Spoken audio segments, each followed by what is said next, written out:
বাবু একদম শক্ত থাকবেন, একদম শক্ত থাকবেন, কিচ্ছু হবে না, আমি আছি। রাকিবুল একদম শক্ত থাকবি, একদম শক্ত থাকবি, আমি বুঝে নেবো। ছবি যখন ইভিএমে দেখবেন অন্য জায়গায় যাবেন, অন্য জায়গায় যাবেন। অনেক অনেক অনেক পুরানো লোক আমার বাড়িতে কতবার এসছে, বাবার সঙ্গে কতবার চাকরি ওখানে কথা।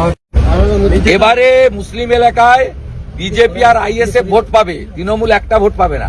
তাই এবারে তৃণমূলের অবস্থা কি হয় দেখবেন।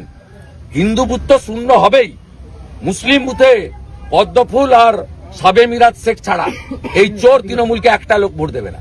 এই গরিব মানুষকে মেরেছে এখানে, আজকে এই গরিবরাই এদের উল্টে দিবে, চিন্তা করার কোনো কারণ নেই। মহল্লা সবাই দেখিয়ে আর গ্রামের অনেক ছেলে আমাদের হ্যারেস করেছে, পুরো সব জিনিস থেকে বয়কট করেছে। আমি রেকর্ডিংও করেছি, আমি সহজ করে বলি রেকর্ডিং করেছি, কি করার আছে করে নেন।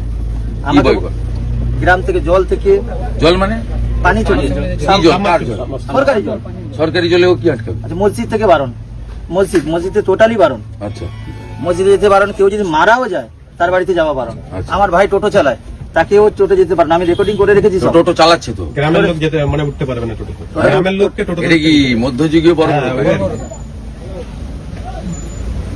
এটা কি মধ্যযুগীয় পর্ব? হিন্দুরা তৃণমূল করে না, হিন্দুরা কি তৃণমূল করে না? যার সঙ্গে এরা মুসলমানরা বিজেপি করতে পারবে না? ছেলেরা আক্রান্ত হয়ে আছে, আমাদের ছেলেরা জল আনতে। না আক্রান্ত হওয়ার বিষয় নেই, এটা তো তোমরা জানো, মানে আমাদের আসতে বলনি, কিন্তু আমি এসেছি। এই জিনিস হবে না, আপনি আইসির কাছে নিয়ে যান। কালকে গেছিলাম। এবং এই জিনিস হবে না। ভারতবর্ষের সংবিধানে অধিকার দিয়ে গেছে প্রত্যেকে নিজের নিজের মত পথের জন্য, ধর্ম পালনের জন্য। সংবিধান তোমাকে অধিকার দিয়ে গেছে, সংবিধানের উপরে কেউ নয়। আমি শুধু সাংবাদিকরা আছেন এখানে বলছি, সাম্প্রদায়িক রাজনীতিটা কারা করে এই ঘটনায় প্রমাণিত।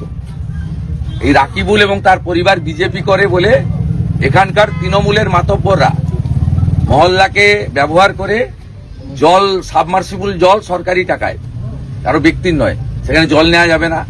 তার ভাই টোটো চালায়, তার টোটোতে কোনো এখানকার গ্রামের লোক উঠবে না। তার ধর্ম পালনের জন্য তার মসজিদে তাকে নামাজে যেতে দেওয়া হবে না। তার কেটেছে কি না? মুখে আগের বারে কেটেছিল। হ্যাঁ, আগের বারে কি করেছিল দেখার দরকার নেই, এবারে কিছু হবে না। তুমি যদি চাও তোমার বাড়ির ছাদে বিজেপির পতাকা লাগিয়ে রাখবে, আমার ব্যানার লাগিয়ে রাখবে। তোমার যদি কেশাগ্র কেউ স্পর্শ করে তাহলে সাউদ্দিন সহ 11 জন এখানে 1.5 বছর জেল খেটেছে, মোহাম্মদপুরের প্রধান সহ। আমি তোমাকে বলে দিচ্ছি, 9টা মার্ডার কেসে এদের নামে পেন্ডিং ওয়ারেন্ট রয়েছে। মামনি জানার মামলা কোর্টের হস্তক্ষেপে এনআইএর হাতে গেছে। আমি সাবধান করে দিয়ে যাচ্ছি, আপনারা আপনাদের কথা বলবেন, আমরা আমাদের কথা বলবো। মানুষ যে কোনো একটা গ্রহণ করবে, অন্যটা বর্জন করবে, এই জিনিস চলবে না।